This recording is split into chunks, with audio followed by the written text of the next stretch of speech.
ఒక private person Mukunda Pandey అన్న వ్యక్తి ఇక్కడ కన్స్ట్రక్షన్ చేసుకున్నాం. ప్రైవేట్ ల్యాండ్ లో కన్స్ట్రక్షన్ చేసుకున్నారు. ఈ రోజు ఏకాదశి సందర్భంగా ఇక్కడ క్రౌడ్ రావడం జరిగింది దర్శనాల కోసం. మనకున్న ఇన్ఫర్మేషన్ ప్రకారం మార్నింగ్ 3,000 to 4,000 ఇక్కడ వచ్చారు. సో ఆ టైంలో స్టెప్స్ ఏవైతే ఉన్నాయి ఎంట్రీ దగ్గర ఒకే ఎంట్రీ ఒకే ఎగ్జిట్ వాడడం వలన స్టెప్స్ ఏవైతే ఉన్నాయో ఆ స్టెప్స్ రైట్ సైడ్ ఉన్న గ్రిల్ ఏదైతే ఉందో రైలింగ్ ఏదైతే ఉందో ఆ కన్స్ట్రక్షన్ వీక్ ఉండడం వల్ల అది కొలాప్స్ అయిపోయింది. ఒకసారిగా అది కొలాప్స్ అవడంతో అక్కడ ఉన్న క్రౌడ్ 7 feet హైట్ నుంచి కిందకి పడిపోయారు. ఒకరి మీద ఒకరు కింద పడిపోవడం వల్ల ఇన్సిడెంట్ జరిగింది కంప్లీట్ గా. ఇందులో వీళ్ళు కన్స్ట్రక్షన్ కి పర్మిషన్స్ తీసుకోలేదు.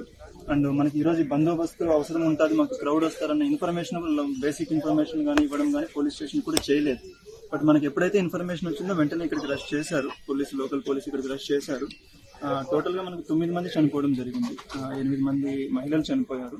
ఒక అబ్బాయి 11-12 years అబ్బాయి చనిపోయారు. 2 క్రిటికల్ కండిషన్ లో ఉన్నారు. ఒక అరౌండ్ 15 members కి వెరీ మైనర్ ఇంజురీస్, చాలా చిన్న చిన్న ఇంజురీస్ వాళ్ళకి ఈవినింగ్ వరకు వాళ్ళు డిశ్చార్జ్ కూడా అయిపోతారు. ఆల్ ఆర్ స్టేబుల్ గా ఉన్నారు. అందరినీ ఇప్పుడు మన మినిస్టర్ గారు, లోకల్ ఎమ్మెల్యే గారు, కలెక్టర్ గారు, నేను అందరం వెళ్ళి చూసి రావడం జరిగింది. So situation is totally under control ఉంది. దీనికి ఎవరైతే రెస్పాన్సిబుల్ ఉన్నారో వీళ్ళందరినీ కూడా మనం ఫిక్సప్ చేయడం జరిగింది. కేసులు ఏమైనా నమోదు చేశారా?